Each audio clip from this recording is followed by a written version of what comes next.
Bismillahirrahmanirrahim. Alhamdulillah Rabbil Alamin.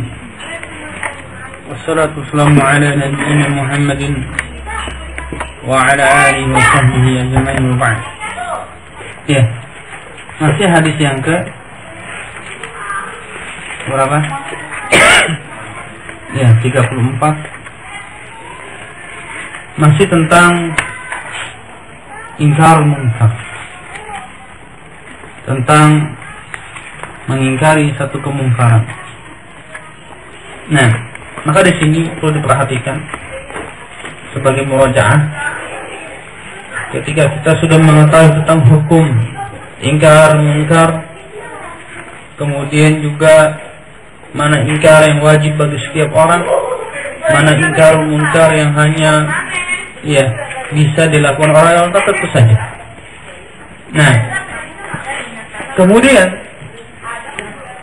perlu diperhatikan juga ketika di dalam mengingkari kemungkaran, maka orang yang mengingkari satu kemungkaran, dia harus memperhatikan tentang mana ingkar munkar yang sudah jelas-jelas bahwasanya itu adalah diterangkan dalam syariat kemungkarannya. Dia harus tahu, artinya dia harus berilmu, dia harus adil, dia harus bersikap lemah lembut. Dan juga sini dijelaskan sebagai pembahasan terakhir dari bab ini, ayakunal amil qudwah lil akharin. Hendaknya orang yang memerintahkan kepada yang ma'ruf dan juga mengingkari kemungkaran adalah sebagai qudwah, suri teladan bagi yang lainnya. Tidak seperti yang dilakukan oleh hizbiyun. Ayo kita ingkar munkar. Nah, ayo kita membenarkan kepada yang ma'ruf. Ketika dia nasihat lupa sampai sholat masih nyanyi bernasib bersenandung. Nah, atau yang lainnya masih demonstrasi, ini juga kan ini ada demonstrasi, teriak-teriak sampai waktu sholatnya habis. Nah, maka di sini hatta yuwafiqul amir fi muhimmatihi yajibu ala yakuna qudwatan lil akharin, sampai dia mencocoki apa yang dia perintahkan di dalam satu kepentingannya. Dia wajib untuk menjadi sultan bagi yang lainnya. Fa idza amara bil ma'ruf kana awwalu mumtasilina lah. Kalau dia memerintahkan sesuatu yang ma'ruf, maka dia harus pertama kali yang melakukannya. Wa idza naha 'anil munkar, dan kalau dia melarang dari satu kemungkaran, kana min ab'adi atau man ab'adun nasi an, maka jadilah dia seharusnya orang yang paling atau manusia yang paling jauh dari kemungkaran yang dia tadi ingkar. Sekarang coba kita perhatikan, dia mengingkari jangan mabuk-mabuk. Setelah pulang dari mengingkari kemungkaran, dia pulang mabuk juga, karena yang mengingkari juga preman-preman. Dia dikumpulkan preman-preman, suruh gerbek perjudian. Nanti kalau sudah bulan Ramadan selesai, dia menjadi juga. Dan ini kejadian, wakilnya terjadi seperti itu. Nah, li'anna Allah yanqutul amir alladhi yaqau bima yankiru bihi 'al akharin. Karena Allah Subhanahu wa taala murka kepada orang yang memerintah yang dia terjerumus atau jatuh kepada kemungkaran. Atau dia bima yankiru bihi 'al akharin, dia mengingkari kepada orang lain tapi dia sendiri terjatuh. Allah Subhanahu wa taala berfirman, ya ayyuhalladzina amanu lima taquluna ma la taf'alun, kabura maqtan indallahi an taqulu ma la taf'alun. Wahai orang-orang yang beriman, mengapa kalian mengucapkan pada perkara-perkara yang kalian tidak lakukan? sangat besar kemurkaan di sisi Allah kalian mengucapkan satu perkara yang kalian tidak melakukannya. Ya, kemudian ada syubhat. Mana Ahlus Sunnah nggak pernah ingkar munkar, betul? Lihat nih kami, kalau bulan Ramadan mengadakan operasi ingkar munkar, mana Ahlus Sunnah? Betul. Ahlus Sunnah tidak pernah mengingkari satu kemungkaran. Ya, jawab. Hah? Tidak. Buktinya? Ya. Buktinya? Dia tergantung pemerintah juga. Pemerintah dulu hancurnya ya. Ayo. Betul nggak Ahlus Sunnah? Ahlus Sunnah wal Jamaah katanya nggak pernah ingkar munkar. Ada yang lebih utama untuk dihindari.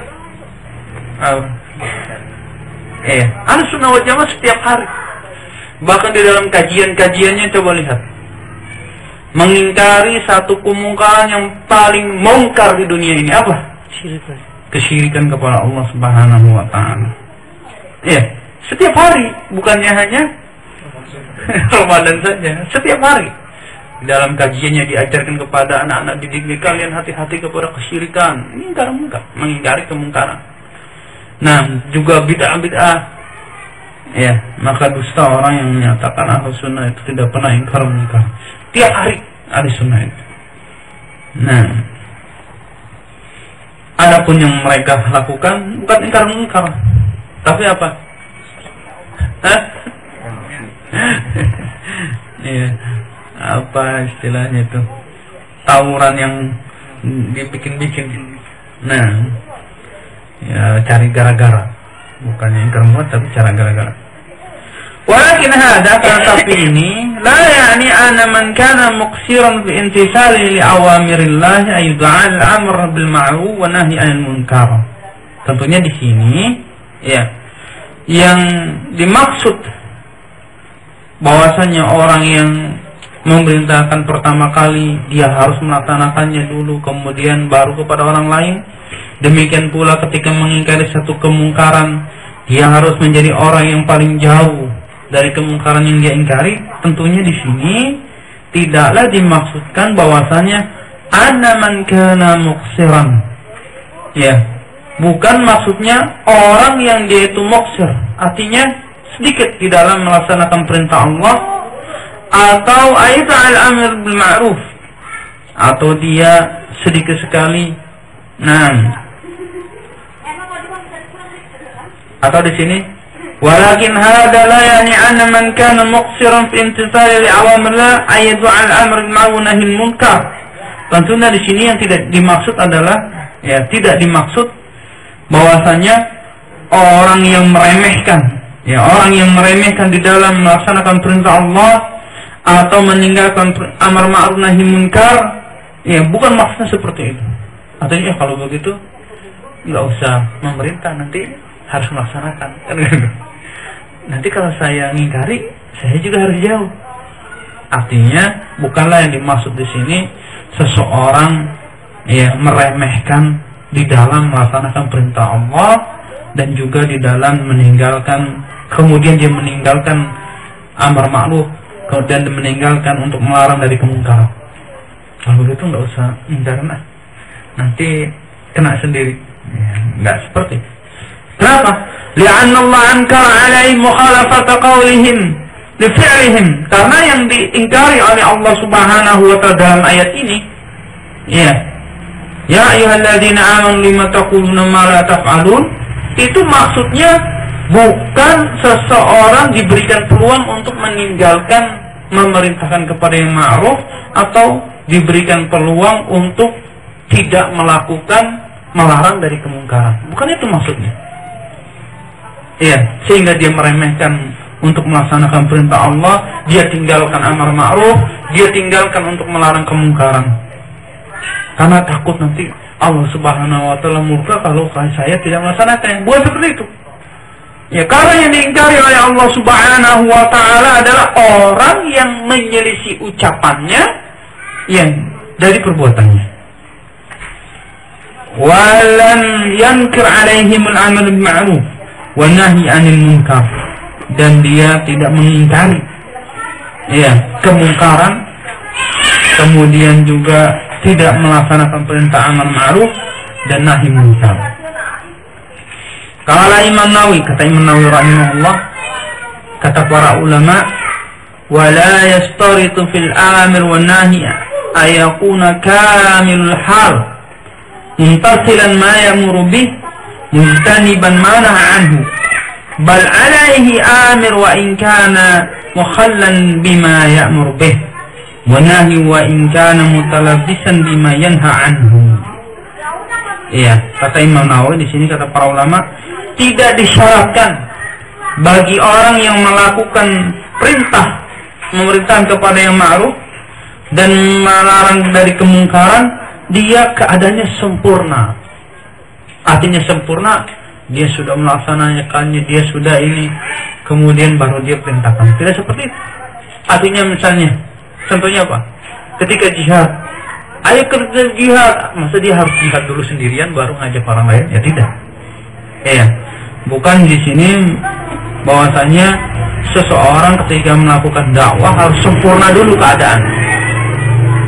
Kalau saya melakukan ustaz, padahal dia sudah tahu ilmunya,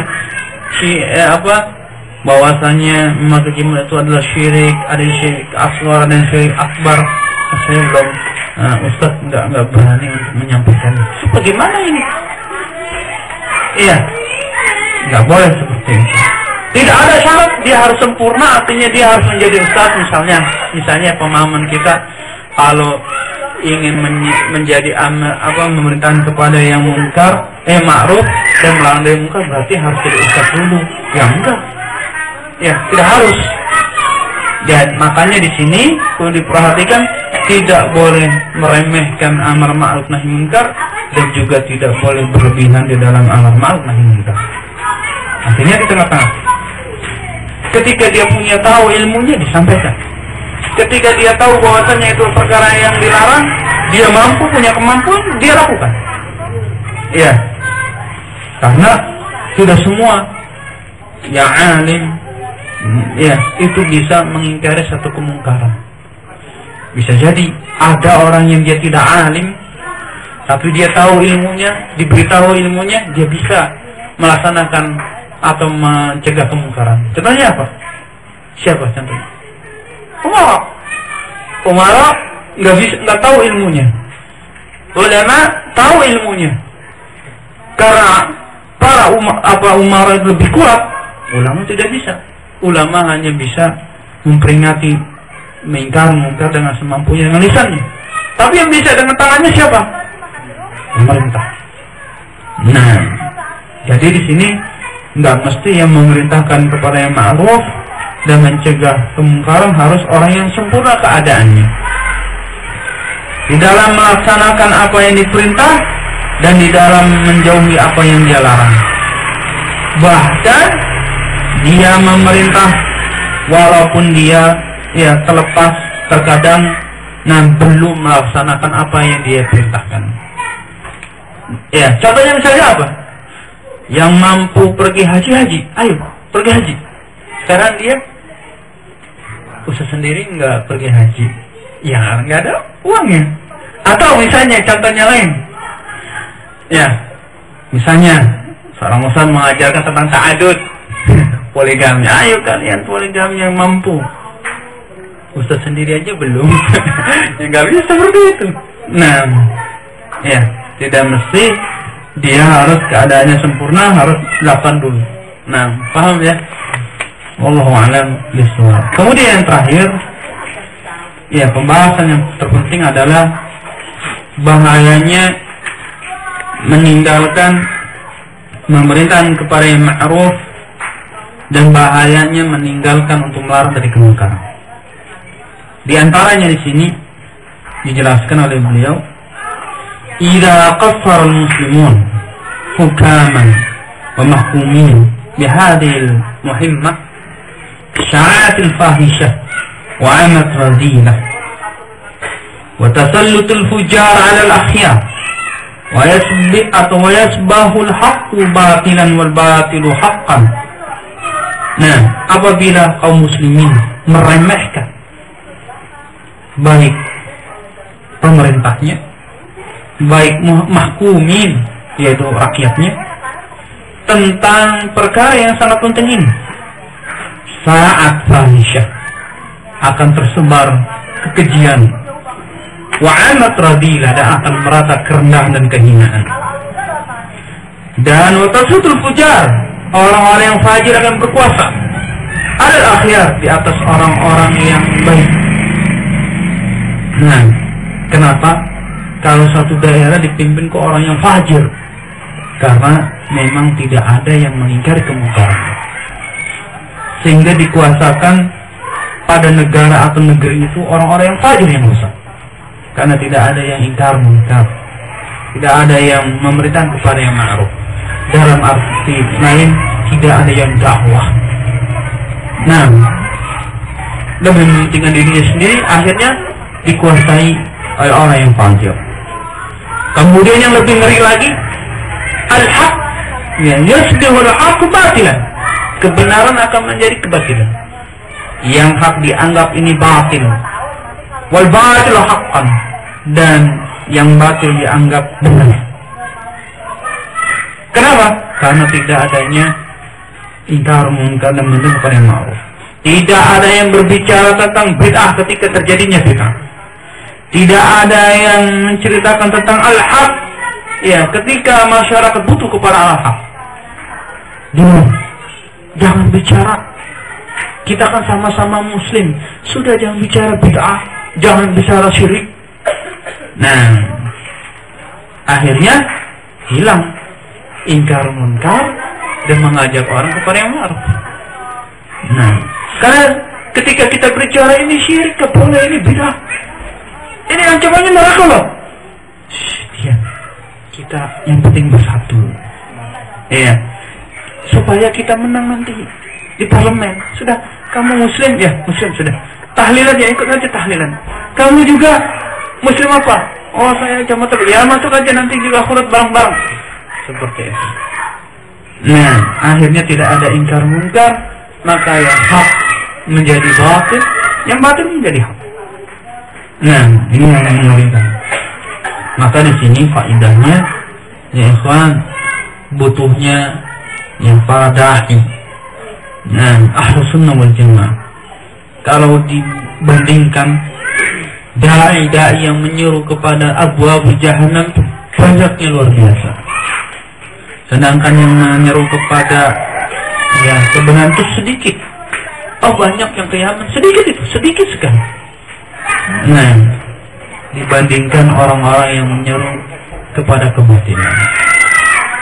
Nah,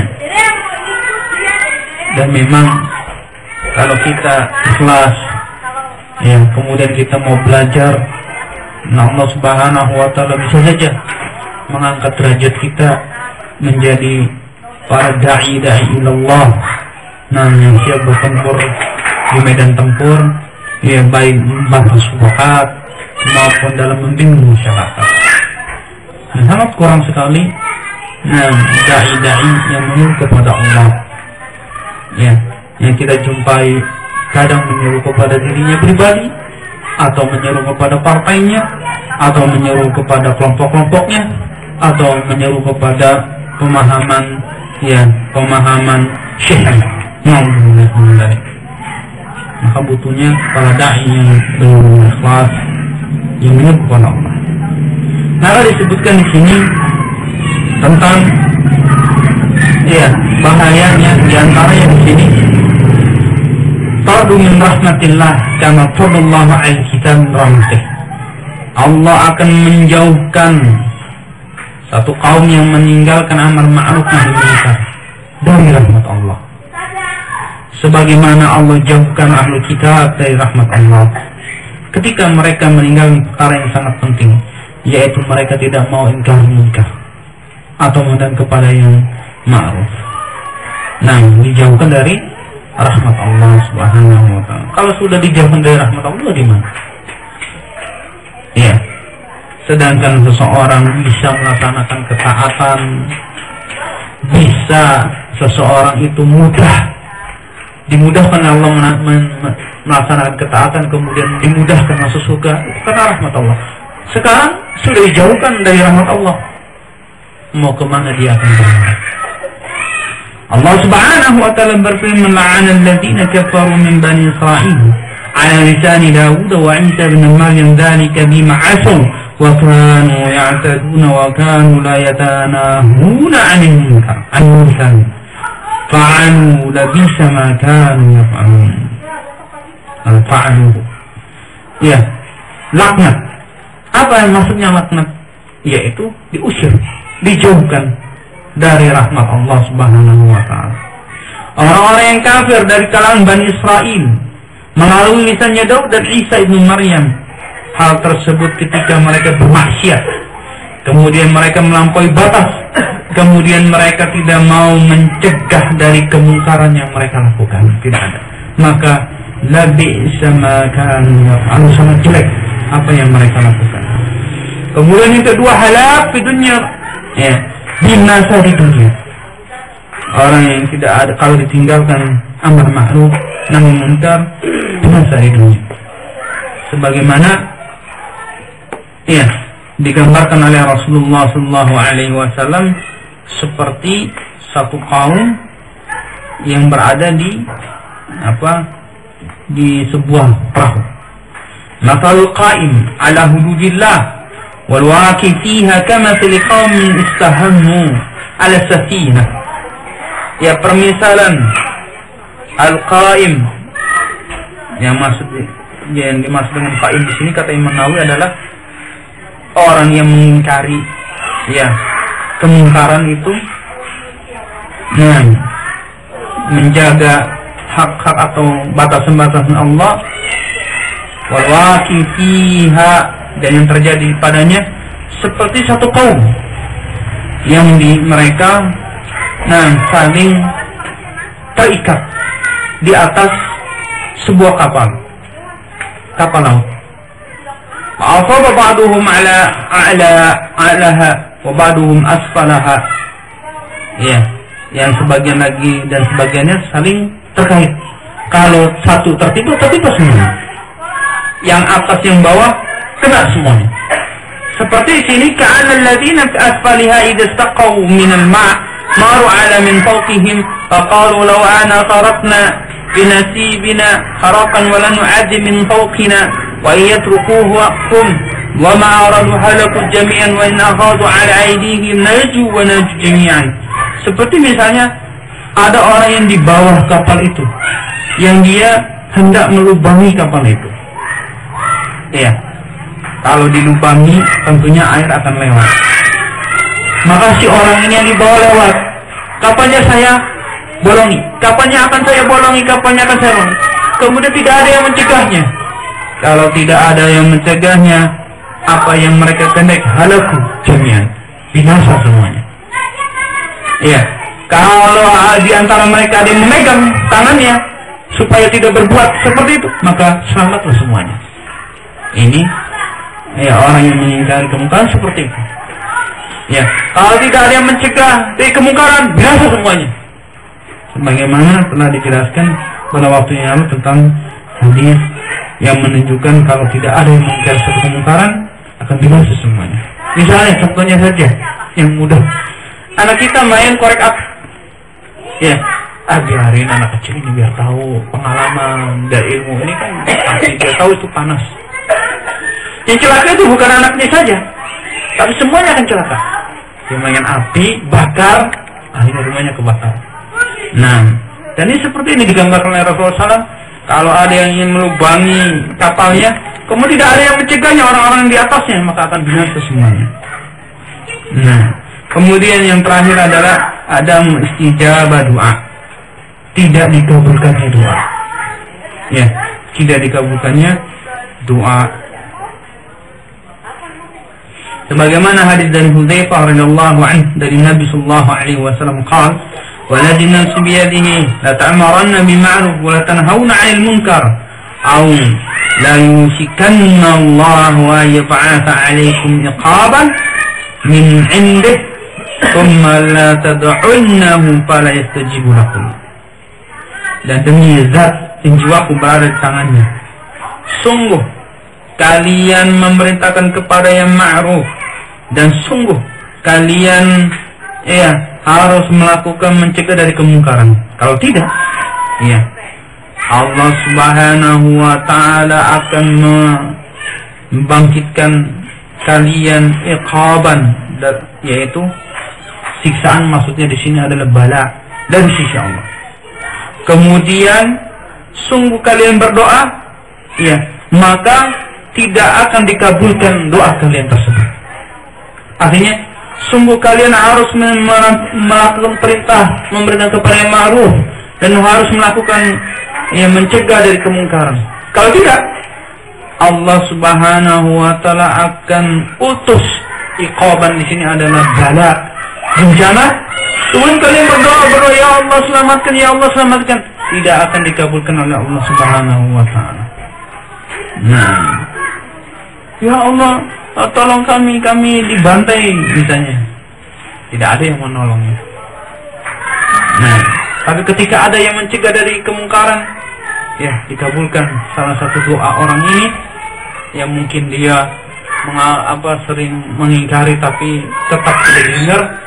Dia berdoa, ya Allah tolonglah kami, ya Allah tolonglah kami, maka ada yang menolongnya. Nah, Allah musta'an. Allah a'lam bishawab. Insyaallah faedah-faedahnya jelas ya.